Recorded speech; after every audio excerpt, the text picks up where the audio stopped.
Hello everyone and welcome to Kimchi Crime Mini Docs, a series that covers all types of crime here in South Korea. Today we'll be talking about the chaos that put South Korea on high alert for a month. Better known to the Koreans as the Mudjima attacks, meaning don't ask why attacks. We start with a 34-year-old man by the name of Choson. This man was an unhappy man with his life. He was unhappy with the world and how he felt the world treated him. He had a rough childhood, which carried over into adulthood. He was paranoid. He thought that someone was following him around for the past couple of days. He suffered from inferiority complex, and the world through his eyes seemed that everyone else was living a happy life, except him. This enraged Joe. It drove him crazy, made him anxious and unstable. As I mentioned just before, he felt that he was being stalked by someone. He was scared, and he thought the only way to stop being stalked was to kill this possible imaginary stalker. On July 21st, 2023, Cho went to a nearby station in Seoul called Shilim Station. It was just another Friday, but around 2 p.m, the area Shilim would become a place of panic. Joe was walking around the station carrying a knife and was looking for anyone who resembled his stalker. This was the only way in his mind that he could stop from being stalked. Unfortunately, a man in his 20s happened to walk by Joe when Joe struck out at the man with his knife, fatally stabbing him. This sent onlookers into a massive panic, and Joe went on to stab 3 other men in their 30s. Joe then quickly ran away from the scene, leaving 1 dead and 3 injured, one of which had serious injuries. Onlookers called police and Joe shortly was apprehended.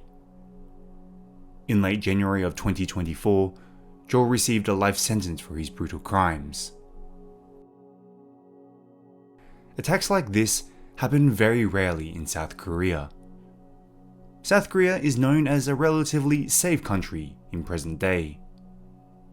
But when violent attacks do happen, it is usually with a knife, as South Korea has a strict gun policy, basically no guns policy. And though there are attacks every now and then, they are usually done after a cooling off period where the public calms down. However, it would be just 2 weeks after that Seoul once again was sent into this panic. It was the 3rd of August 2023, near the subway station in Seongnam City, just south of Seoul. Choi Won-jong, a 22-year-old delivery driver, was a troubled young man. He was also a person who suffered from a mental disorder, this time with schizoid personality disorder. It was nationwide news when the Shilim attacks occurred, and some are pointing to the first lot of stabbings as the reason for what was just about to happen. Choi Won-jong googled information about the first lot of attacks that happened in Shilim. And not too long after, he decided that he was going to create some headlines of his own. It was the afternoon commute time at around 5:55 p.m. There were many people on the sidewalks walking home or to the stations. Choi Won-jong was in his car driving, when suddenly he took a sharp turn onto the sidewalk. He hit a group of 5 people, leaving some seriously injured. Choi then got out of his car and then walked into a nearby department store while wielding a knife. While in the store, Choi stabbed 9 people. 1 woman would later die from her injuries.